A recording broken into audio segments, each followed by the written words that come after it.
Y ya creo que este nos va a ayudar. Bien, entonces vamos a compartir. Ya está, listo. Aquí, tema de hoy, filosofía antigua 1. Ahí está. ¿De qué vamos a hablar hoy en filosofía antigua? Bueno, debido a que estamos un poquito así con los temas, entonces hoy toca hablar presocráticos y nuestros amigos los sofistas con Sócrates. ¿Ya? Eso es lo que vamos a ver hoy. Bueno, cuando hablamos de filosofía antigua, recuerden que hay que hablar, obviamente, de cuándo aparece todo esto, ¿no? Entonces, recalcar el surgimiento de la vez pasada, la filosofía se inicia en el siglo VI antes de Cristo, en el puerto de Mileto, en la antigua Grecia, actualmente Turquía, con el primer filósofo, Tales de Mileto, ¿no? Esa es la rúbrica importante cuando hablamos de filosofía antigua. También hablamos de su surgimiento y demás. Pero la filosofía antigua se divide en periodos, y eso es de lo que vamos a hablar hoy. Así que tenemos el periodo, ¿sí? El periodo cosmológico. Así, periodo cosmológico. Y el otro periodo del que vamos a hablar es el periodo socrático. Así, periodo cosmológico, periodo socrático, o también llamado periodo antropológico. ¿Sí? Muy bien, veamos. El periodo cosmológico, ¿de qué trata? Bueno, número 1, el periodo cosmológico se desarrolla, se despliega, vamos a hablar así su duración, cuánto se expande, pues diremos su duración va, a ver, no sé por qué le puse 2 puntos, ya listo. Entonces, su duración va del siglo VI, así, del siglo VI antes de Cristo hasta el siglo V antes de Cristo. ¿Ya? Lo primero a tener en cuenta. Listo. ¿Qué buscaron? ¿Cuál es el problema que tienen ellos? ¿Cuál es su tópico? Su pregunta es esta, ¿no? En griego sería TST argetofiseos, ¿no? Esa sería su pregunta, ¿no? TST argetofiseos. Bueno, no puedo escribir en griego, no me da los caracteres. Y esta pregunta, ¿cómo se traduce? Se traduce de la siguiente forma. ¿Cuál es el principio de la naturaleza? Eso es lo que se pregunta. El TST argetofiseos es la pregunta por el principio. Arge, entendido como principio, y fiseos viene del griego physis, que sería naturaleza. Entonces queremos saber el principio de la naturaleza. Por lo tanto, este problema está relacionado ¿con qué? Con la búsqueda del arge. Y este arge, ¿qué es? Este arge tenemos que entenderlo como, cuando hablamos de arge, hablamos de la unidad, así, de la unidad en la multiplicidad. ¿Sí? Eso es lo primero que tenemos que tener claro. El arge no es simplemente traducirlo como principio. Ya está, profe, el principio es el agua. No. Se entiende que es la unidad de lo múltiple. ¿Sí? Eso es así tiene que entenderse el concepto de arge, la unidad en la diversidad, en la multiplicidad de cosas. O sea, a pesar de que vemos distintos elementos alrededor, entonces, automáticamente, ¿sí? Automáticamente entenderemos que estamos hablando o estamos haciendo referencia, ¿sí? De que todos ellos derivan de uno solo. O sea, hay algo que les da vida, por decirlo así, que es como se entendía al comienzo, ¿no? Tales va a hablar del hilozoísmo, ¿no? Este concepto de hilozoísmo, ¿sí? Tenía que ver con el elemento que da vida, ¿no? En este caso, en la metáfora de Tales era el agua, pero es la unidad en la multiplicidad. Bien, entonces ese es el problema que encontramos en el periodo cosmológico. Entonces, cuando se da la búsqueda del arge, pues vamos a hablar de tópicos, de grupos, ¿no? Entonces, vamos a hablar de las definiciones o conceptos. Entonces, por un lado tenemos a los monistas, ¿sí? Al monismo, ¿sí? Y del otro lado tenemos al pluralismo, ¿ya? Monismo y pluralismo. ¿A quiénes encontramos en el monismo? Por un lado tenemos a la escuela de Mileto o a la escuela milésica, ¿no? La escuela milésica. ¿Ya? Así, escuela milésica. Luego tenemos a la secta pitagórica, ¿sí? Y obviamente a la escuela de Éfeso, La escuela de Éfeso. Ahí está. Luego vamos a tener por aquí a la escuela Eleata, ¿sí? La escuela Eleata. Eleata. Y ya está. Entonces, estos vendrían a ser pues nuestros filósofos, ¿sí? O las denominaciones que tiene cada una. ¿A qué filósofos encontramos dentro de cada una de ellas? Ya, en la escuela milésica, ¿sí? Encontramos a los maestros Tales de Mileto, ¿no? Anaximandro de Mileto, ¿sí? Anaximandro de Mileto, Anaxímenes de Mileto, ¿sí? De ahí la razón por la cual la filosofía nace en Mileto, ¿no? Aquí está, creo que está de más, ¿no? Los tres son aristócratas, por si acaso. En la secta pitagórica, obviamente tenemos a Pitágoras de Samos, ¿ya? Pitágoras de Samos. Pitágoras de Samos tuvo discípulos, entre ellos destacamos a Alcmeón de Crotona, por si acaso. En la escuela de Éfeso tenemos a Genófanes, ¿sí? A Genófanes de Colofón. Genófanes de Colofón. Y tenemos a Parménides de Elea. Parménides de Elea. Siendo obviamente el más importante, Parménides, ¿no? Parménides. ¿No qué estoy hablando? Esto es Eleata. Eleata. Ya está. En la escuela de Éfeso tenemos a Heráclito, ¿ya? Heráclito de Éfeso. Ya está. Entonces, y la escuela Eleata, mil disculpas, tenemos allá a Genófanes de Colofón y a Parménides de Elea. ¿Qué propusieron cada uno de ellos? Muy bien. Recuerden, estamos buscando la unidad en la multiplicidad. Entonces, para todos ellos, ¿sí? Para todos ellos, la unidad implicará una condición anterior a lo que se está viendo. Recuerda, yo tengo diversidad de cosas, entonces la unidad es lo opuesto a lo diverso, pero sin esta unidad no puede haber lo diverso. Entonces, cada uno de ellos planteará un supuesto metafísico para poder dar cuenta de dicha multiplicidad. Y esto es algo que tenemos que tener en cuenta cuando queremos hablar de los filósofos, porque existen pues a veces versiones sesgadas, ¿no? Que sería, por ejemplo, entender que cuando Tales habla del agua, se refiere al agua para beber, ¿no? O sea, no está hablando de esa agua, está hablando de un criterio metafísico. Para ello, si es que alguno de ustedes quisiera profundizar, tenemos ahí los fragmentos, ¿no? De Cranz y Dills, ¿no? Esta compilación de los fragmentos de los presocráticos, ya que nos podrían ayudar a entender, ¿no? Mejor esto. Bien, a ver, veamos. Entonces, ¿cuál es el arjé para Tales de Mileto? El agua, lo húmedo, ¿sí? Lo húmedo, ¿sí? Ese es su arjé, ¿sí? Eso es lo que da principio, lo que da esencia, ¿no? Él va a usar la expresión hilozoísmo, que quiere decir todo está lleno de dioses. Usa esta metáfora, ¿no?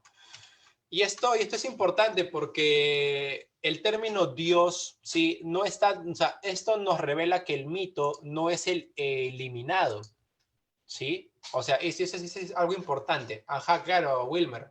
O sea, no hay que pensar que porque usaron el logos, usaron la razón, se desligaron del mito.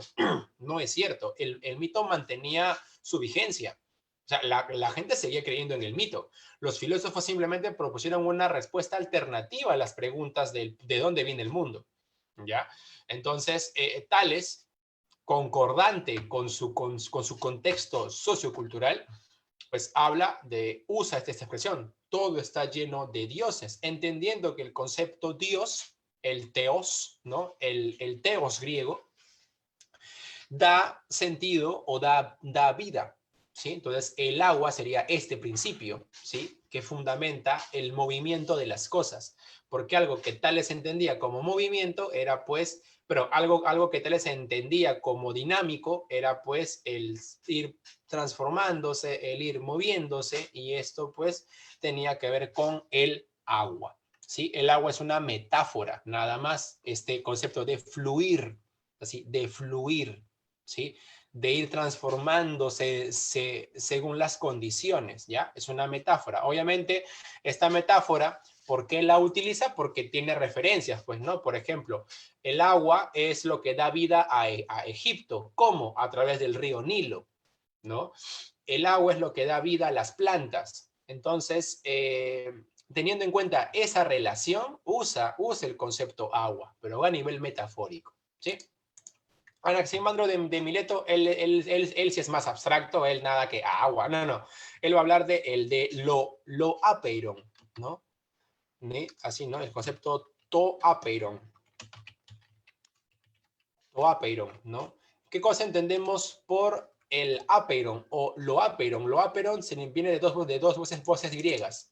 A, que significa sin, y peiron, que en griego deriva de la raíz pera, que significa límite, como perímetro, medida del límite. Entonces sería sin límite. Entonces sería el apeiron, sería lo ilimitado. Sí, así, lo ilimitado.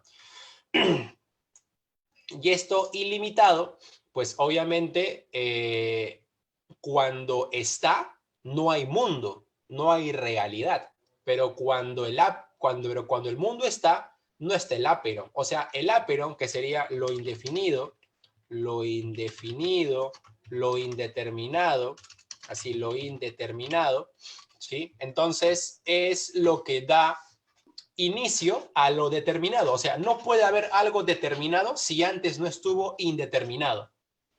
Esta concepción filosófica es importante porque esto lo van a cambiar los cristianos. Cuando entremos a filosofía medieval van a ver cómo con San Agustín, con San Justino, con Lactancio, el concepto es, no, primero se entiende lo bueno y lo malo se entiende como oposición de lo bueno.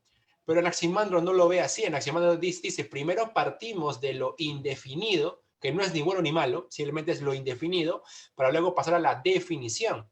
¿Sí? O sea, la indefinición de algo no depende de su previa definición, sino más bien la definición es consecuencia de la indefinición existente antes. ¿Ya? Por eso, ¿no? Entonces, aquí nuestro amigo Anaximandro hablará pues que el apeiron, cuando el apeiron es, el mundo no es, y cuando el mundo es, el apeiron ya no es, ¿no?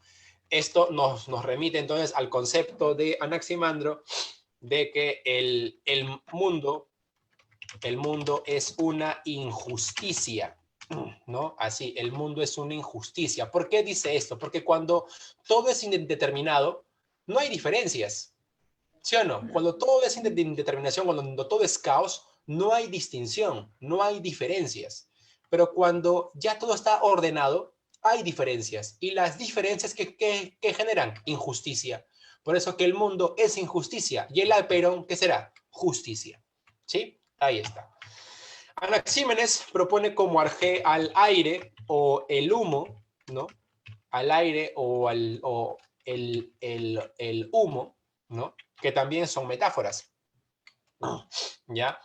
Se refiere a Anaxímenes aquí que el principio o la unidad de lo múltiple tiene que ser algo que sea comprensible a partir de criterios o de objetos que podamos contemplar en el mundo, como también algo que tiene que estar anterior o que debe de ser anterior a las cosas, ¿no? Y aquí es donde entiende el concepto de aire, de humo, de lo que en latín conocemos como el elam, ¿no? El impulso de vida, obviamente, ¿no? Entonces, Anaxímenes dirá pues que el aire es anterior a todos los elementos, que es el elemento que da vida a los demás elementos y compuestos de toda la diversidad de cosas, porque el aire en sí mismo no es elemento. Bueno, así lo entiende Anaxímenes, ¿no? Entonces, él va a proponer las propiedades, ¿no? Propiedades, así, propiedades del aire son la rarificación, ¿sí? Así, rarificación y la condensación. ¿Qué pasa con la rarificación? Pues se refiere a que el aire se expande y cuando el aire comienza a expandirse se transforma en fuego. Y la condensación, cuando el aire se agrupa, forma el agua y más agrupado forma la tierra. ¿no? Ahí está.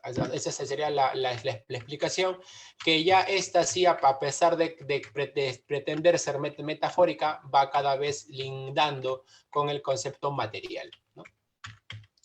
Sigamos, la secta pitagórica. Acá tenemos a Pitágoras de Samos. Ya, Pitágoras de Samos, ¿sí? Él está o nos va a hablar ya de el número, así, número, como la base o arjé de toda la realidad, ¿no? Él entenderá esta idea, ¿no? Todo está o todo se explica numéricamente, ¿sí? Numéricamente. Todo se explica matemáticamente, ¿no? Esta será la noción de Pitágoras, ¿sí? Así, todo se explica numéricamente. Él va a hablar también a través del concepto de, todo se explica numéricamente, del concepto de tetrarquis, ¿no? Acá está la famosa tetrarquis. La tetrarquis, obviamente, de la década, ¿no? ¿Cuál es la tetrarquis? La tetrarquis es el número 1, número 2, número 3 y número 4, ¿no? Que son los que componen la realidad de acuerdo con Pitágoras. Profe, ¿cómo? Así. A ver, voy a ver si me sale. Acá está. Entonces, a ver, yo tengo un punto, ¿ya? Aquí yo tengo un punto, ¿sí? Ahí está un punto. Y este punto, solito, no hace nada, ¿no? A ver, ahí está, un punto. Si yo tengo dos puntos, ¿qué puedo formar con esos dos puntos? Pues obviamente una recta, ¿no? Una línea. Si yo tengo tres puntos, entonces ahora yo ¿qué hago? Pues puedo formar un plano, ¿no? Un plano está compuesto de varias rectas, ¿no? Ahí está.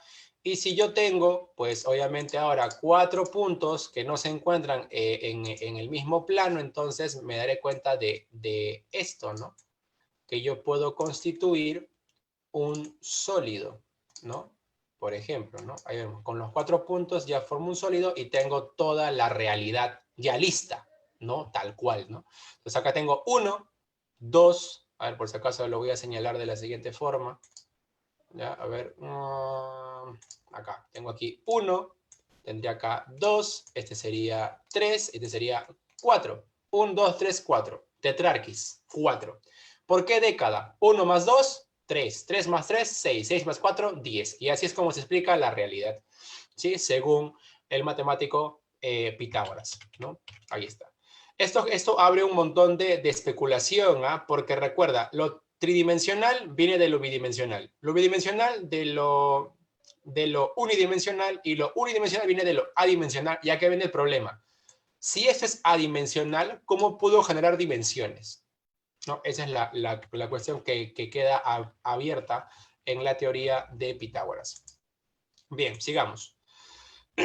El siguiente filósofo es Heráclito de Éfeso. Él planteó como arjé al fuego o devenir, así, fuego o devenir, ¿ya? Y en esta, Heráclito pues va a hablar en metáforas. Él le llama también el filósofo oscuro. Él va a decir frases como todo cambia, todo pasa, nada permanece, así, nada permanece. También dirá, es imposible, ¿no? Es imposible bañarse en las aguas de un mismo río, ¿no? Así, es imposible bañarse en las aguas de un mismo río. El universo es un fuego eterno que se enciende y apaga según medida. Ahí está, es un fuego eterno que se enciende y apaga según medida.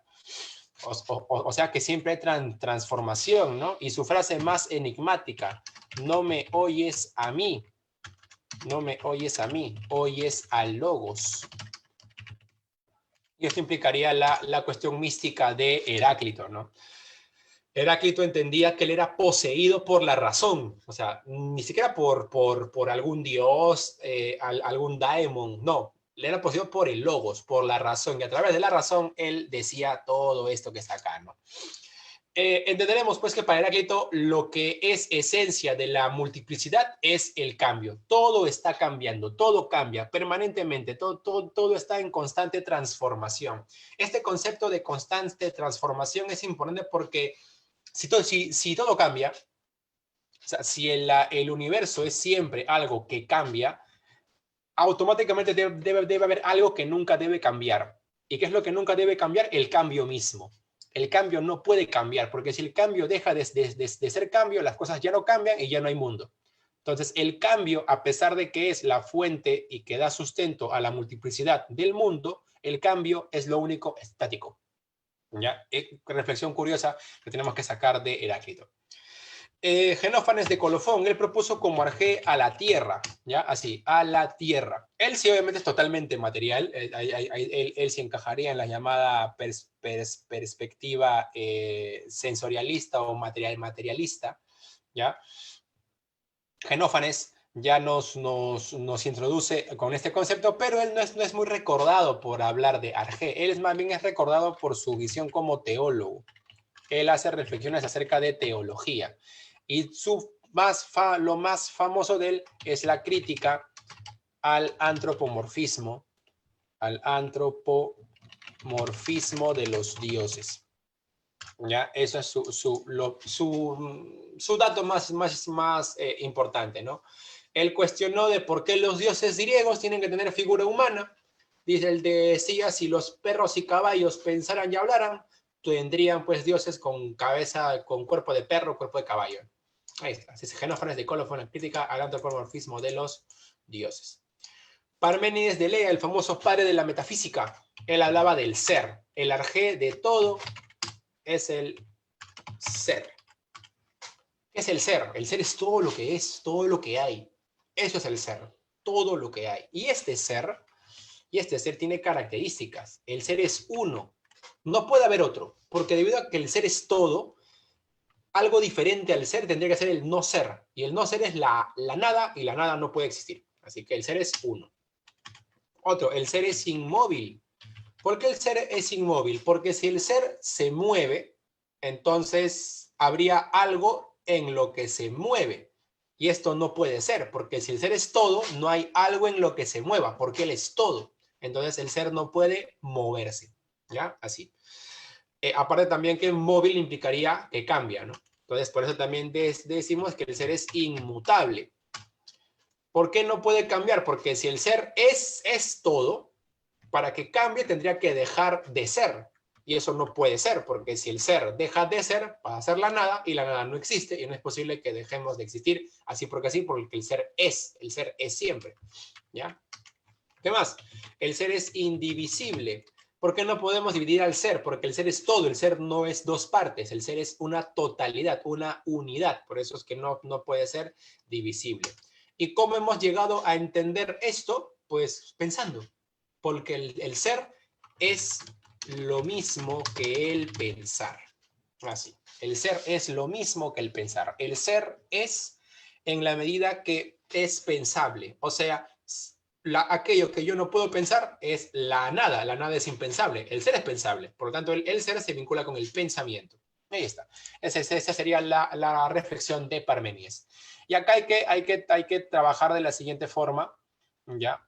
Vamos a ver si logro juntarlo, a ver cómo lo haría para que quede bonito. Ya está, aquí. Bajamos a Genófanes un ratito y vamos a juntar a estos dos señores, Heráclito de Éfeso y Parménides de Elea.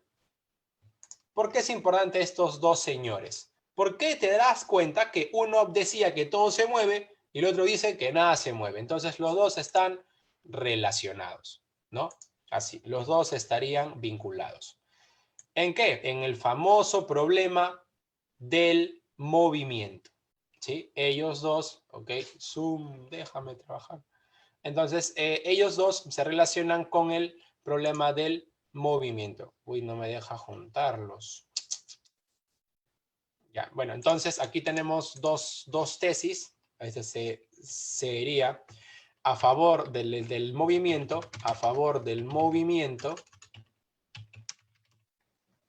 y Parménides en contra del movimiento. Así, en contra del movimiento.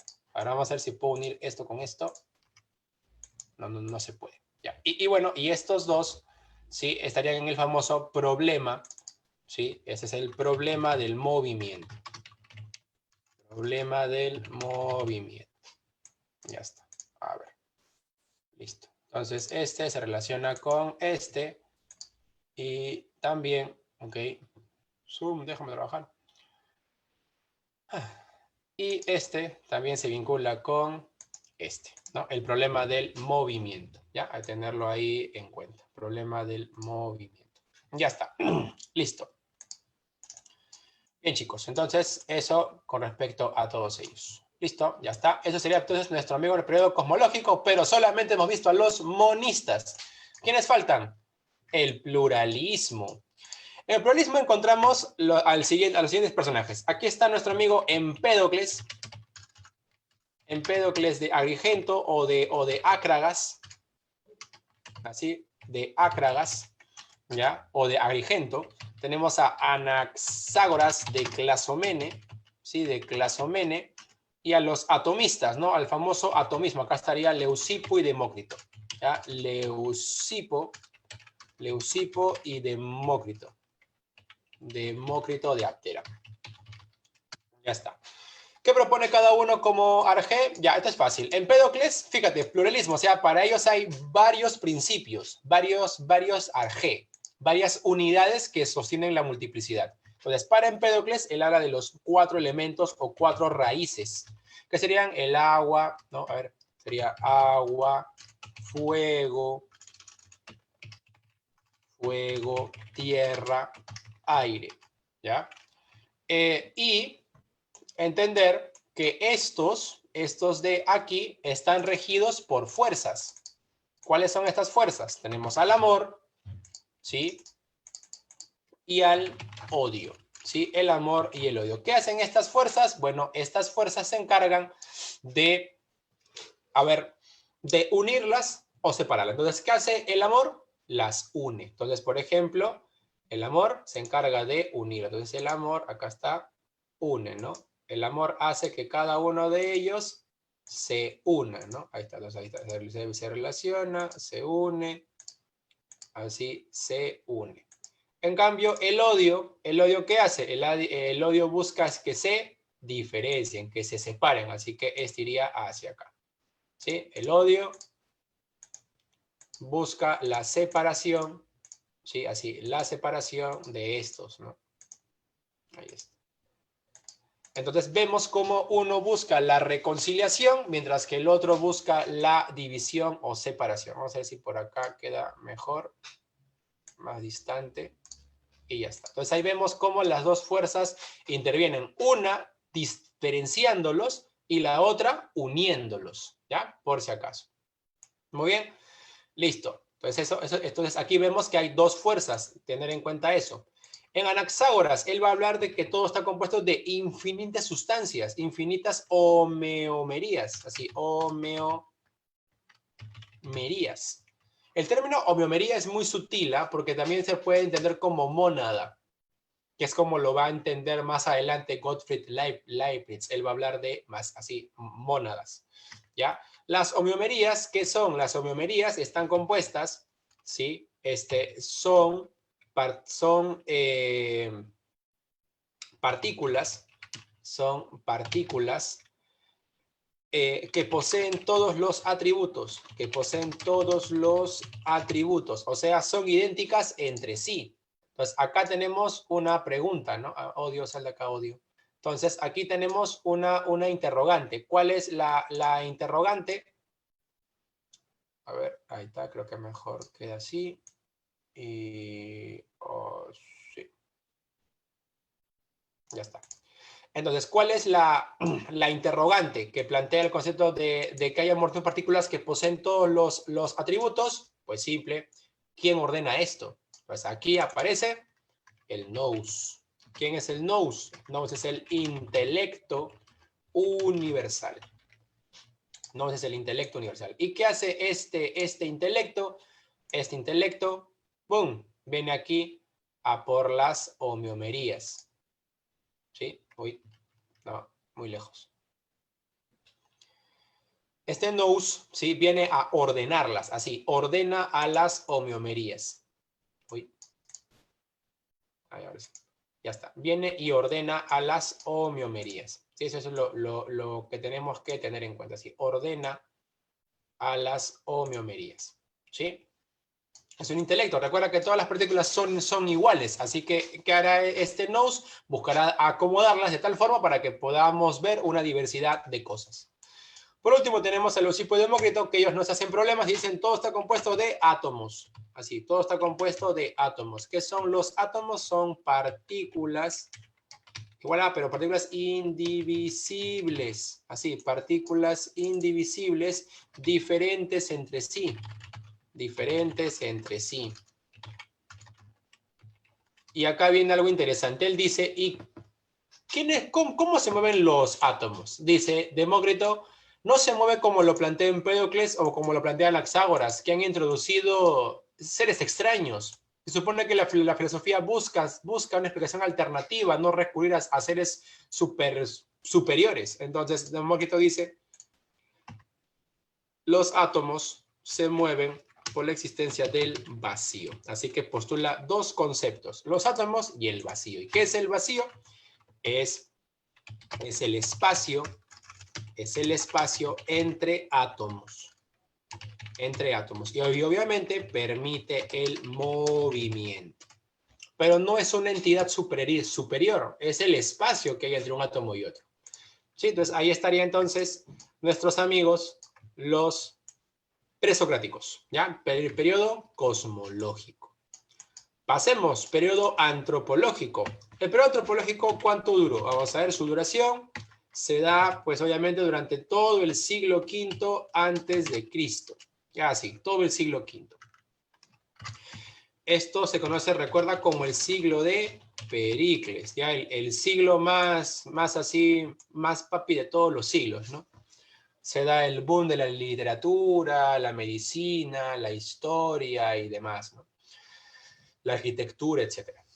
Bien, ¿cuál es el problema que buscan resolver en esta etapa? A ver, el problema, vamos a ver, problema. El problema que tiene el periodo antropológico es, número uno, el problema del conocimiento. El problema del conocimiento, ¿sí? El problema del conocimiento. Y tenemos el problema de las virtudes, el problema de la virtud. Estos dos problemas obviamente remiten a un solo problema. ¿Cuál es? A ver, este y este remiten a un problema, que sería el problema del hombre. Y la idea es ¿por qué? ¿Por qué los filósofos del periodo antropológico tienen el problema del hombre y los presocráticos no? Porque se supone que los presocráticos son filósofos y deberían pensarlo todo. Ya, la razón es muy simple. Los presocráticos, ¿sí? Los filósofos que hemos visto hace un rato, ellos entienden que todo forma parte de la naturaleza, incluyendo al hombre. Entonces no tiene ningún sentido que me pregunten, ¿qué es el hombre? ¿Cuál es su principio? Cuando es obvio que es parte de la naturaleza, así que tendré el mismo principio. Por eso es que ellos no se preguntan por el hombre, no es una pregunta válida para ellos. En cambio, para el periodo antropológico sí es válida la pregunta. ¿Por qué? Porque se van a cuestionar acerca de si todos los hombres tienen el mismo principio, el mismo arjé, ¿por qué son tan diferentes? ¿Qué los diferencia? ¿Qué diferencia a un hombre de otro hombre? Su conocimiento, su virtud. Entonces, por eso es que acá recién surge el problema del hombre y no antes. Ahora, también hay que tener en cuenta esto. Fíjate, siglo V antes de Cristo. Periodo cosmológico, siglo V. Eso quiere decir que el periodo antropológico ocurrió al mismo tiempo del cosmológico. Sí, ocurren a la vez. Por lo tanto, la diferencia entre un periodo y otro no debe ser entendida de forma cronológica, sino más bien de forma temática. El tema de ese periodo es posterior al tema de este periodo. ¿Sí? Por si acaso, para tenerlo en cuenta. ¿Ya? ¿Qué más tenemos que comprender cuando hablamos de periodo antropológico? que en este periodo vamos a encontrar la creación a ver, los antecedentes de muchos modelos, tales como el dogmatismo y el relativismo, y los posteriormente que aparecerá con Platón y Aristóteles. ¿Ya? Acá hay una consigna, ¿no? Pericles quiere algo. ¿Ya? Entonces vamos a hablar del siglo de Pericles. Entonces aquí encontramos a Pericles. Y Pericles quiere algo. Pericles quiere la democratización de Atenas. Así, democratización de Atenas. Para esto, ¿qué cosa hace Pericles? No se le ocurre mejor idea que llamar a sus dos profesores. ¿Quiénes fueron los profesores de Pericles? Ya. Los profesores de Pericles, vamos a ver acá, Pericles, él tuvo sus profesores, acá vamos a poner sus profesores. Los profesores fueron Anaxágoras, el que está acá arriba, este señor, Anaxágoras, y Protágoras. Que él es nuevo, ahorita vamos a ver de qué trata él. Anaxágoras, debido a que él dice que hay un nous, fíjate, hay un nous que ordena a todas las cosas, entonces Anaxágoras le enseñará a Pericles que hay uno solo que debe gobernar. O sea, el gobernante debe ser intelectual. ¿Como quién? Como el nous. ¿Sí? Y Protágoras, él pensaba de la siguiente forma: el hombre es la medida de todas las cosas, y por lo tanto cada quien tiene su propio pensamiento, su propio criterio. Por lo tanto, las leyes no pueden ser todas iguales para todo el mundo. Las leyes deben ajustarse a cada realidad social. Por lo tanto, le voy a enseñar lo siguiente. Las leyes son relativas a cada ciudad, a cada grupo de personas. Entonces, nuestro amigo Pericles entenderá lo siguiente: mira, si yo quiero que Atenas sea una buena democracia donde todos podamos gobernar, necesitaré, número uno, que todos los que gobiernen sean intelectuales. O sea, todos mis ciudadanos deben ser intelectuales. Y cuando se construyan las leyes, como todos son intelectuales, todos podrán constituir las nuevas reglas. ¿Pero a partir de qué? De la intelectualidad. Entonces, ¿qué hace Pericles? Hace una convocatoria de profesores. Entonces, Pericles ahora hace una convocatoria, realiza la famosa convocatoria de maestros. Y aquí es donde aparecen, ¿quiénes? Los sofistas. Así que vamos a hablar de ellos. Los sofistas. ¿Qué son los sofistas? Vamos a ver acá. Características. Los sofistas, en primer lugar, ¿qué pasa con los sofistas? Ellos no son de Atenas. Recuerda, esto pasa en Atenas. Entonces, como no son de Atenas, ¿cómo se le llaman los que no son de Atenas? Metecos. Son metecos. ¿Qué era meteco? Extranjero, ¿no? Que no viene de Atenas. Recuerda que no hay que confundir meteco con bárbaro. El bárbaro es el que no es griego. Meteco es el que viene de otra polis de Grecia, ¿ya? Pues son metecos, vienen de otra ciudad. ¿Qué son? Son maestros, son sofones, así, sofones, o sea, son sabios, ¿sí? Son maestros del saber, o sea, vienen a enseñar, ¿ya? ¿Qué más? Practicaron la erística. ¿Qué es la erística? Es el arte de tener la razón, según Schopenhauer, ¿ya? Según Schopenhauer, la erística es el arte de tener la razón, ¿ya?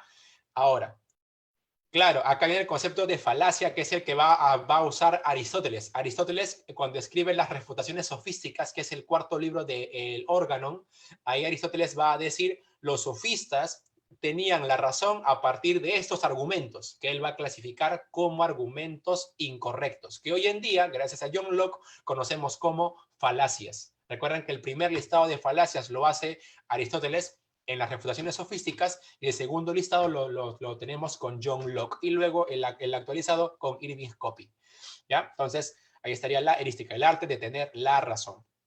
Luego tenemos la educación privada. ¿Por qué educación privada? Porque ellos cobraban. Sin embargo, hay que tener en cuenta la diferencia, porque tenemos aquí la educación de los sofistas de la primera generación, y aquí, primera generación, y los de la segunda generación. Los sofistas de primera generación, ¿qué hacen? Enseñan y luego cobran. En cambio, los de segunda generación, primero cobran y después enseñan. ¿Ya? Esa es la diferencia entre la primera generación y la segunda generación. ¿Quiénes están en la primera generación? Protágoras, Gorgias. ¿Quiénes están en la Hipias? ¿Y quién está en la segunda generación? Trasímaco, Fedón, está Calicles, ¿ya? Que son sofistas que ellos van a cobrar primero. Por eso no hay que confundir, no hay que pensar de que automáticamente Protágoras y Gorgias pedían págame, págame, págame. No, ellos, por ejemplo, Protágoras, ¿qué hacía él? Él decía, mira, toma, te enseño, aprende conmigo. Si tú crees que algo has aprendido, me pagas. Si crees que no has aprendido nada, ¿para qué me vas a pagar? Has perdido tu tiempo. Eso hacía Protágoras. Y Protágoras se volvió el hombre más rico de Atenas. Un poquito para ubicarnos ahí. Entonces, ahí por eso se diferencian dos generaciones de sofistas. ¿Qué más pasa con los sofistas? Ellos practicaron el relativismo, el famoso relativismo noseológico, proponiendo pues que cada quien tiene su propia verdad. Aquí va a destacar obviamente nuestro amigo Protágoras. Bien, ¿quiénes son los representantes más famosos? Representantes más famosos, pues obviamente tenemos aquí al crack Protágoras de Abdera, mira, compatriota de Demócrito, ¿ya? Quien tiene su famosa expresión, el hombre es la medida, así, el hombre es la medida de todas las cosas. Así, el hombre es la medida de todas las cosas, de las que son en tanto que son y de las que no son en tanto que no son. ¿Ya? Eso es la frase completa, ¿no? ¿Por qué se refiere? El hombre dice de lo que es para él y de lo que no es para él, ¿no? Esa sería la definición completa de Protágoras, resaltando así su relativismo. ¿Ya? Cada quien tiene su propia verdad. El otro sofista importante es Gorgias de Leontinos o de Leontini, ¿no? Leontinos. A ver, ¿qué plantea Gorgias? Muy bien, Gorgias introduce el nihilismo. Para Protágoras podemos ubicarlo obviamente como el maestro del relativismo, ¿no? Obviamente, entonces aquí tenemos acá relativismo. ¿Sí? Su relativismo se expresa a través de esta idea, ¿no? El hombre en la medida de todas las cosas. En cambio, en Gorgias, ¿sí? En Gorgias tenemos el nihilismo. ¿Y por qué nihilismo? Ya, su nihilismo es un nihilismo lingüístico, ya lo voy aclarando ahorita. Es un nihilismo lingüístico, o sea, no es que él dice nada existe porque el mundo no existe y el mundo no es real. Aquí nuestro amigo Gorgias está hablando de que no existe el concepto, no existe el lenguaje que usamos. Y para eso él tiene tres tesis, ¿no? Su primera tesis es nada existe. Si algo existiera, entonces sería comunicable, ¿no? Así, si algo existiera, entonces sería comunicable, ¿sí? Y si algo es comunicable, entonces es cognoscible, ¿no? Perdón, al revés. Si algo existiera, entonces sería cognoscible, acá me estoy equivocando, sería cognoscible, así, cognoscible. Y si algo es cognoscible, entonces es comunicable. Ahí está. Esto tiene mucha lógica. Por ejemplo, cuando le preguntamos a una persona qué es una mesa, entonces la persona dice, obvio, yo sé que es una mesa. A ver, dime qué es, porque si la mesa existe, entonces deberías conocerla. Y si la conoces, deberías poder decirme qué es. La persona dirá, la mesa pues es algo rectangular, ¿no? ¿A que la mesa no puede ser circular? No, sí, también. Bueno, tiene que ser de madera. Ah, de metal no puede ser. Ya, pero tiene que tener 4 patas. Ah, y si tiene 3, no es mesa.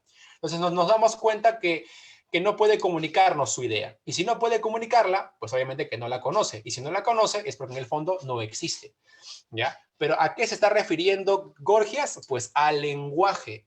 Con los términos que usamos son inventados por nosotros. Porque la mesa pudo haberse llamado perro y la pared pudo haberse llamado polo. O sea, me dejo entender. Por eso que su nihilismo es un nihilismo lingüístico. Más adelante veremos a Nietzsche. Nietzsche, por ejemplo, él es un nihilista, pero axiológico, porque él niega los valores. Por eso que el superhombre es el que restablece la estructura de valoración, pero no es que niega la realidad. ¿Ya? Igual pasa con Gorgias. Él no niega la realidad, él simplemente niega este constructo de lenguaje que hemos ido edificando. ¿Ya? Muy bien. Ahora, ¿quién se enfrenta a estos dos señores? Pues obviamente Sócrates. Acá está. Sócrates de Atenas. El más sabio según el oráculo de Delfos, ¿no? ¿Qué tenemos que tener en cuenta con nuestro amigo Sócrates? Bueno, número uno, el concepto de ignorancia, ¿no? El concepto de ignorancia. Una frase que se le asocia es el solo sé que nada sé, ¿no? El solo sé que nada sé. La idea en Sócrates es que sabio no es aquel que sabe todo, sino es aquel que sabe y reconoce su ignorancia. Eso me hace sabio, ¿no? Cuando vino Critón corriendo desde lo del oráculo a decirle a Sócrates, oye, me ha dicho el oráculo que tú eres el más sabio de todos, Sócrates dijo, nah, yo no voy a ser, ¿cómo voy a ser más sabio yo? Entonces, ¿qué hace Sócrates? Va a la plaza y le pregunta a medio mundo, oye, ¿qué es esto? Oye, ¿qué es esto? Y se da cuenta que todos los que dicen que saben, realmente no saben. Entonces, ahí viene el detalle, ¿no? O sea, si no saben, ¿cómo pretenden mostrar o cómo pretenden ante los demás saber? No reconocen su ignorancia. Entonces, Sócrates se da cuenta que lo que lo hace sabio no es pues, saberlo todo, sino es saber que no sabe, ¿ya? Entonces, primer criterio, la ignorancia. Otro criterio importante es la filosofía. ¿Cómo que filosofía? La filosofía en Sócrates es entendida como modo de vida. Dice, una vida que no es analizada, esto lo va a decir al final de la apología Sócrates, ¿ya? Una vida que no es analizada no vale la pena ser vivida. No vale la pena ser vivida. Este concepto es importante en Sócrates porque define cómo él entiende la filosofía. La filosofía no es simplemente ir pensando y ya está, se acabó. No, la filosofía es una actividad, es un modo de vivir. ¿Y este modo de vivir en qué consiste? En analizar lo que hacemos. Eso me hace filósofo, eso me hace ser humano, ser hombre, ¿sí? Pensar y reflexionar lo que estoy haciendo, ¿sí? Por eso que también define la filosofía como el diálogo, esto lo vimos la semana pasada, el diálogo del alma consigo misma en torno al ser, ¿sí? ¿Qué más? Uy, perdón. Sócrates también plantea su método. Tenemos aquí la dialéctica, ¿ya? La dialéctica socrática. La dialéctica socrática es su método y se compone de dos subfases. La primera es la fase de la ironía y la segunda es la fase de la mayéutica, ¿ya? Mayéutica. La fase de la ironía, ¿en qué consiste? Pues es la fase de la refutación.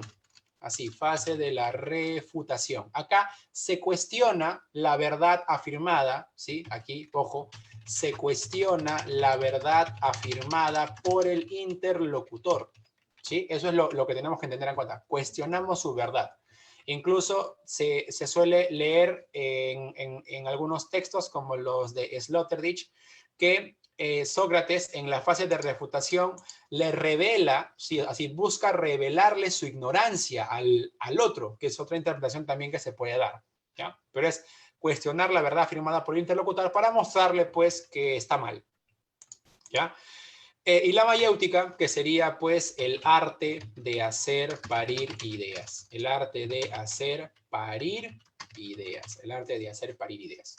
Bien, ¿en qué consiste este concepto de mayéutica? Pues aquí se procede a un juego de preguntas y respuestas a fin de lograr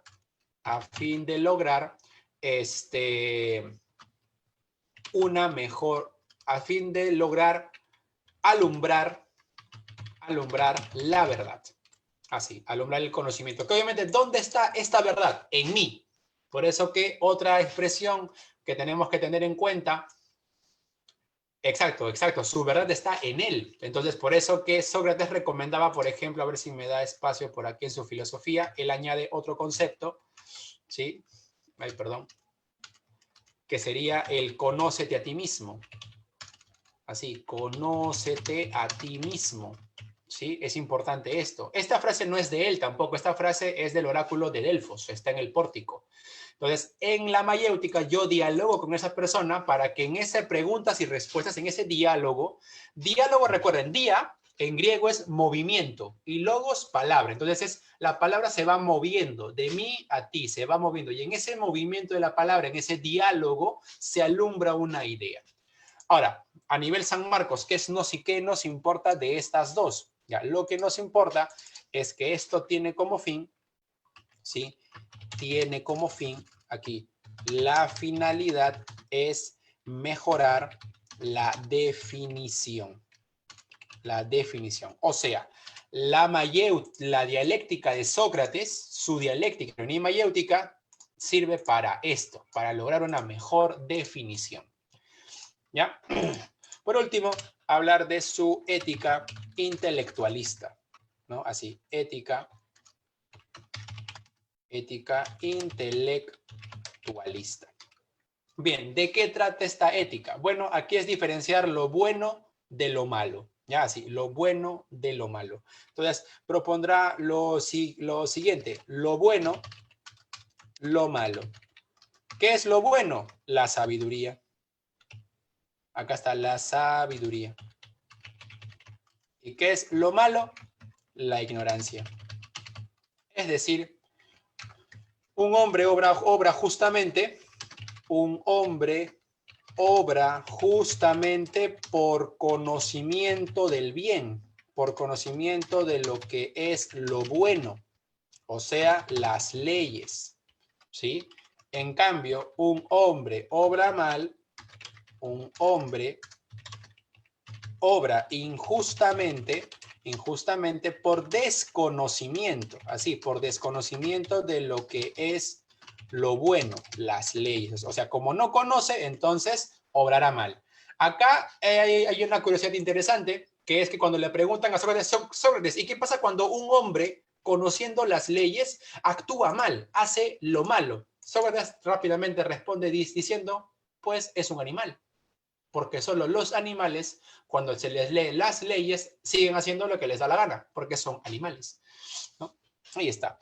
Entonces, esto sería nuestra teoría para el día de hoy. Creo que lo hemos resumido bastante bien y ya está. Bueno, creo que me he pasado un poquito los minutos. Ya queda pendiente las alternativas. Ya se las pasaré luego a Jesús, ya para que se las pueda reenviar. Creo que tengo entendido que tienen clase ahora con otro profesor. Entonces, eso sería todo, muchachos. ¿Sí?